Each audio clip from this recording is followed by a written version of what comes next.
दोस्तों, इस एपिसोड की शुरुआत में विकराल को पुलिस वाले जेल में लाते हैं किसी ज़रूरी काम की वजह से। दरअसल जेल में एक कैदी होता है जिससे पुलिस वाले एक बात नहीं उगलवा पा रहे होते। यहाँ पर पहुँचने के बाद विकराल साहब बोलते हैं यही है वो। फिर पुलिस वाले बोलते हैं हाँ, शमशेरा का टेररिस्ट। फिर एक पुलिस वाला बोलता है शमशेरा, अब भी तेरे पास वक्त है, जल्द से बता दे हमें कि तूने बम कहाँ फिट किया है। फिर वो हंसता है और कहता है मैं नहीं बताऊँगा, मैं कभी भी नहीं बताने वाला तुमको। जो करना है कर लो, मारना है तो जान से मार दो। और फिर कहता है मैंने बम को ऐसी जगह पर फिट किया है जहां पर 1000 लोगों की तकरीबन मौत पक्की है। और फिर उनको धमकी देते हुए कहता है जो करना है कर लो, बम तो फट के रहेगा। फिर विकराल साहब जेल से बाहर निकलते हैं तो फिर पुलिस वाला बोलता है ये कब से यही रट लगा कर बैठा है कि मैं बम का पता नहीं बताऊंगा, हालांकि इसे इतना मारा कि जान से मरने वाला था। फिर विकराल साहब बोलते हैं वो तो ठीक है, लेकिन इस मामले में मैं कहाँ फिट आता हूँ, यानी ये तो पुलिस का काम है ना। तो फिर पुलिस वाला बोलता है विकराल तुम ही हो जो इससे सच बुलवा सकते हो। तो फिर विकराल साहब बोलते हैं मैं कैसे, जब आप पुलिस वालों का डंडा काम नहीं आया तो मैं क्या कर सकूँगा। फिर पुलिस वाला बोलता है सच बुलवाने के भी कुछ तरीके हैं विकराल, यहाँ पर सख्ती नहीं चलती, वहाँ शक्ति चलती। फिर विकराल साहब बोलते हैं मैं कुछ समझा नहीं विकराल, यानी इंस्पेक्टर साहब। फिर इंस्पेक्टर साहब बोलते हैं कि यानी सच का फल तुम्हें लाना होगा विकराल। फिर विकराल साहब बोलते हैं सच का फल। तो इंस्पेक्टर कहता है हाँ, हमारे गांव जमालपुर से 4 कोसों दूर कोलार का जंगल है। ठीक उन जंगलों के बीचों बीच एक जादू का पेड़ है जिस पे चंद सच के फल उगते हैं। कहा जाता है कि जो भी उस फल को खाएगा उसके मुंह से सिर्फ और सिर्फ सच ही निकलेगा। फिर वो इंस्पेक्टर बोलता है ये कहानी मेरी दादी माँ मुझे सुनाया करती थी। तो विकराल साहब हंसना शुरू हो जाते हैं और कहते हैं कि इन दादा दादियों की कहानियों ने तो मुझे बहुत घुमाया है, क्या वाकई ऐसा कोई जंगल है या फिर ये एक कहानी है। तो फिर वो इंस्पेक्टर साहब बोलते हैं नहीं नहीं, ये सच है, अब हमें एक चांस लेना होगा, यानी तुम्हें विकराल।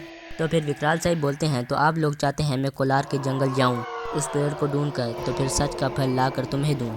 फिर दूसरा पुलिस वाला कहता है इस फल को हम चालाकी से शमशेरा को खिला देंगे और वो हमें बम के बारे में सब कुछ बता देगा।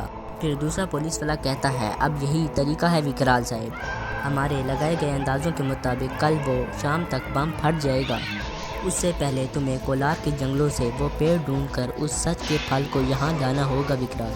फिर इसके बाद विकराल साहब बोलते हैं काम बहुत मुश्किल है, लेकिन मुश्किलों और विकराल का साथ चोली दामन के साथ है। फिर इसके बाद दिखाया जाता है कि विकराल साहब और गबरू उस कोलार के जंगल की तरफ निकल पड़ते हैं। फिर विकराल साहब यहाँ पर मोटरसाइकिल से उतरने के बाद गबरू को कहते हैं गबरू ये एक ऐसा जंगल है जहाँ पर जो भी गया है आज तक वापस नहीं आया। फिर गबरू कहता है ऐसा क्यों है। फिर विकराल साहब बोलते हैं ये एक छलावा का जंगल है, यहाँ तरह तरह की चुड़ैलों ने डेरा लगाया हुआ है और जो भी अंदर गया वो उसे अंदर ही घुमा देती हैं और जब वो थक कर गिर जाता है और तब उस पर हमला करती हैं। फिर इसके बाद विकराल साहब और गबरू अंदर चले जाते हैं।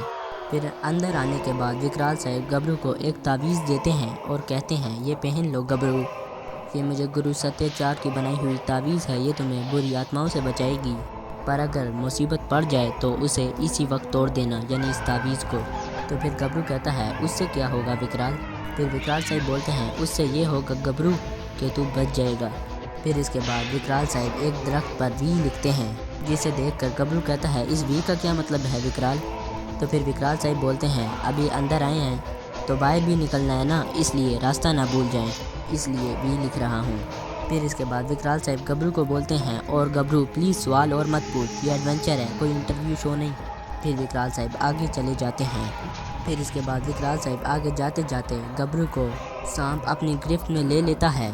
फिर आहिस्ता आहिस्ता सांप विकराल साहब को भी अपनी लपेट में ले लेता है। इतने में ही विकराल साहब अपनी अंगूठी की मदद से खुद को छुड़ा लेते हैं, लेकिन इतने में ही गबरू आवाज़ देता है विकराल मुझे भी बचाओ।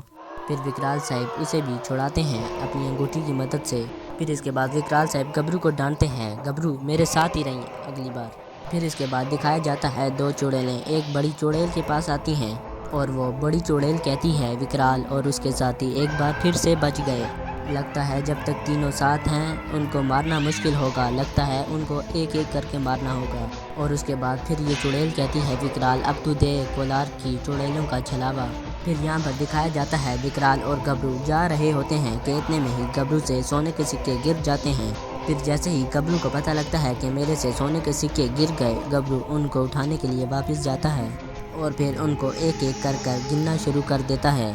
इतने में ही गबरू अपने सोने के सिक्के गिनने में मसरूफ़ होता है कि वो चुड़ैल विकराल की शक्ल की बन जाती है और वो कहता है, गबरू जल्दी चलो। और गबरू उसी को विकराल समझ करके उसी के पीछे जाता रहता है। फिर इसके बाद वो बहरूपिया चुड़ैल यानी जो विकराल की शक्ल में होती है वो दौड़ना शुरू कर देती है और गबरू भी उसके पीछे पीछे आ रहा होता है। और इतने में गबरू कहता है, रुक जाओ विकराल, मैं इतना नहीं दौड़ सकता। और ये कहकर गबरू रुक जाता है। जैसे ही गबरू रुकता है इतने में ही वो बहरूपिया चुड़ैल विकराल की शक्ल में जो होती है वो भी रुक जाती है। इसे देखकर गबरू कहता है, अच्छा हुआ तुम रुक गए, वरना विकराल मैं तो बहुत थक गया था। वो फिर चुड़ैल अचानक अपनी असली हालत में आ जाती है। इसे देखकर गबरू बहुत डर जाता है। फिर जैसे ही चुड़ैल उसके पास आ रही होती है तो वो गबरू कहता है, नहीं चुड़ैल मौसी, मुझे छोड़ दो, मैंने तुम्हारा क्या बिगाड़ा है, मैं तो छोटा सा हूँ, मुझे खाकर तुम्हें क्या मिलेगा। और कहता है, मुझे जाने दो प्लीज़। और मज़ीद कहता है, नेक्स्ट टाइम में खा लेना, नेक्स्ट टाइम। फिर वो चुड़ैल सोने के सिक्कों की तरफ इशारा करती है। इतने में गबरू कहता है, नहीं नहीं ये नहीं दूंगा, जान जाए पर मेरे सोने के सिक्के ना जाएं। फिर इतने में वो चुड़ैल गबरू से सोने के सिक्के छीनना शुरू कर देती है। एक साइड गबरू जोर लगा रहा होता है, दूसरी तरफ वो चुड़ैल, लेकिन वो सिक्के किसी के हाथ में नहीं आते, वो नीचे ज़मीन पर गिर जाते हैं। इतने में गबरू गुस्से में आ जाता है और कहता है, और उस चुड़ैल को कहता है, चुप, मेरे सोने के सिक्के बिखेर दिए तूने, मुझे फिर से गिनने पड़ेंगे। फिर गबरू अपने सोने के सिक्कों के पास जाता है और दोबारा से एक एक करके गिनना शुरू कर देता है। फिर जैसे ही गबरू अपने सोने के सिक्के सारे उठा लेता है और भी चुड़ैल भी उसके पीछे लग जाती है। इतने में ही गबरू बोलता है, हाँ मैं तो उड़ सकता हूँ, और यहाँ से उड़न छू हो जाता है और उड़कर मुख्तलिफ जगह पर आ जाता है और कहता है, मैं ये कहाँ आ गया। फिर यहाँ पर पहुँचने के बाद गबरू की नज़र एक फल पर जाती है जिसे गबरू देखकर उसके पास दौड़ता हुआ आता है और उसके पास पहुंचकर कहता है, कहीं ये सच के फल का पेड़ तो नहीं? ज़रूर यही सच के फल का पेड़ है। फिर इतने में यहाँ पर विकराल की आवाज़ आती है, गबरू। फिर गबरू कहता है, मैं यहाँ हूँ। फिर गबरू कहता है, मैं क्यों जवाब दूँ?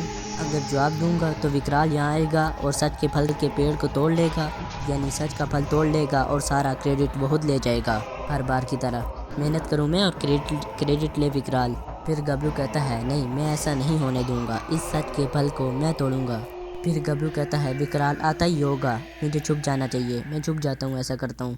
फिर यहाँ पर गबरू दरख्त के पीछे छुप जाता है और विकराल साहब उसे आवाज़ देते देते यहाँ से चले भी जाते हैं। और फिर गबरू यहाँ से निकलता है और उसी पेड़ के पास आता है और उसी फल को तोड़ लेता है और कहता है, वाह मैंने तोड़ लिया, आखिरकार वो मैंने काम कर ही दिखाया जो विकराल से हो नहीं पा रहा था।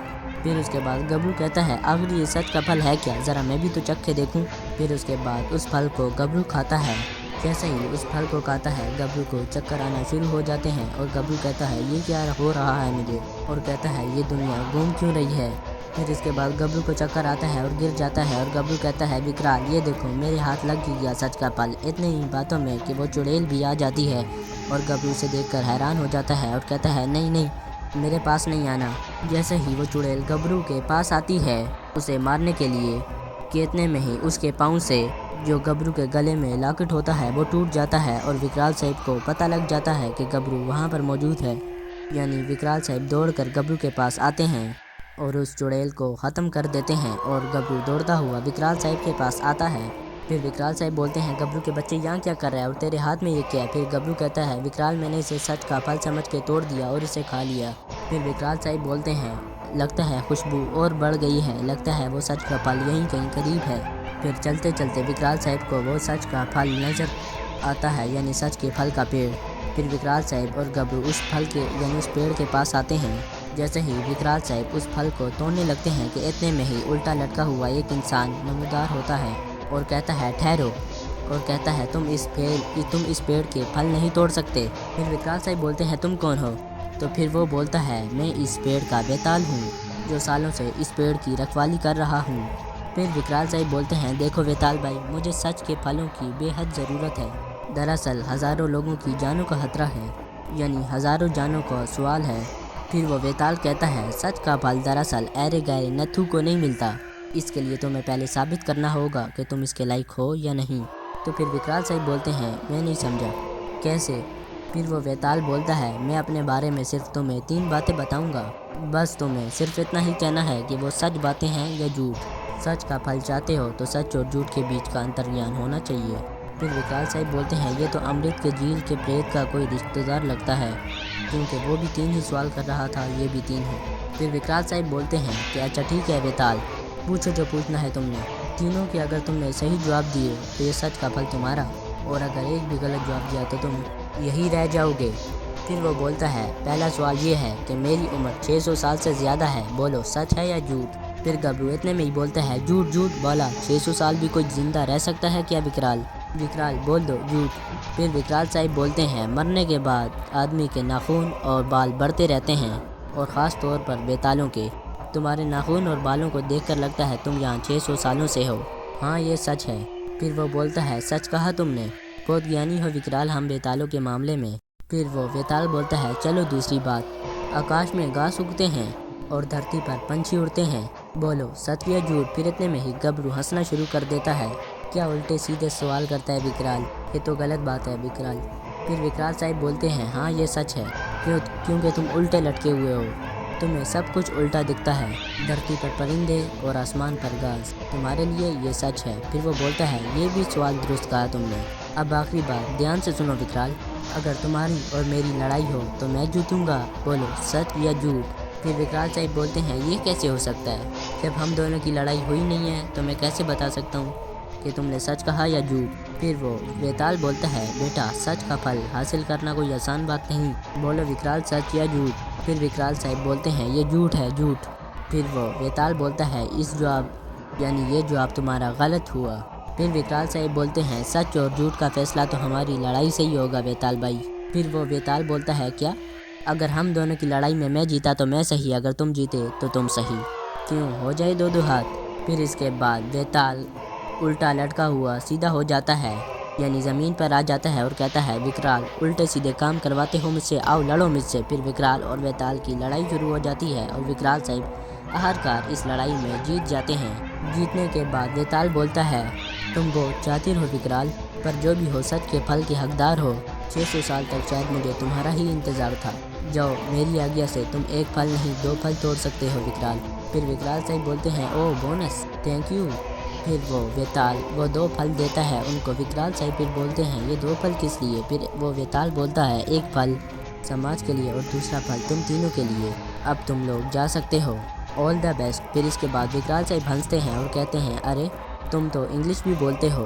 फिर वो बेताल बोलता है तुम इंसान हमेशा भूतों को अंडर एस्टिमेट करते हो, हम भूतों को अंग्रेज़ी बोलने में कोई पाबंदी है क्या। फिर विकराल साहब बोलते हैं पॉइंट की बात है तुम्हारी, चलता हूँ बेताल भाई, अगर उल्टा सीधा कुछ कह दिया हो तो मुझे माफ़ करना। फिर इसके बाद विकराल साहब उस फल को लेकर यहाँ से चले जाते हैं। फिर इसके बाद विकराल साहब उसी जेल में जाकर उसी कैदी को ये फल देते हैं। वो फल के मुतालिक पूछता है ये कौन सा फल है ये। फिर विकराल साहब बोलते हैं बुराई का फल है शमशेरा, इसमें कोई जहर नहीं मिलाया, खा ले। फिर वो बोलता है जहर भी मिला हो तो मैं डरता नहीं हूँ। फिर वो उस फल को खा लेता है। खाने के बाद विकराल साहब उससे पूछते हैं कैसा है, वो बोलता है अच्छा है। तो फिर इसके बाद विकराल साहब बोलते हैं अब बताओ वो बम कहाँ फिट किया है। तो वो फिर हंसना शुरू कर देता है, वो बोलता है दिमाग ख़राब है मेरा क्या। फिर उसके बाद अचानक से वो जहाँ पर उसने बम फिट किया होता है उसका एड्रेस बता देता है और विकराल साहब हंसना शुरू हो जाते हैं। और वो कहता है ये क्या कर दिया मैंने, ये क्या किया मैंने। इतने में विकराल साहब बोलते हैं कुछ नहीं किया सिर्फ सच के सिवा। फिर उसके बाद ये इंस्पेक्टर फ़ोन लगाता है और कहता है हेलो दिगे। फिर ये बोलता है वहाँ पर एक दूध वाला है जिसके कंटेनर में बम है। फिर इस तरह विकराल साहब की वजह से बम ब्लास्ट होने से बच जाता है और वो कैदी चिल्लाता रहता है कि ये मैंने क्या कर दिया। फिर इसके बाद यहाँ पर इस एपिसोड का ख़त्म यानी इख्तिताम हो जाता है। तो दोस्तों हमारे इस चैनल यानी इस प्योर सीरियल को सब्सक्राइब के साथ साथ लाइक भी करें। आपका बहुत बहुत शुक्रिया।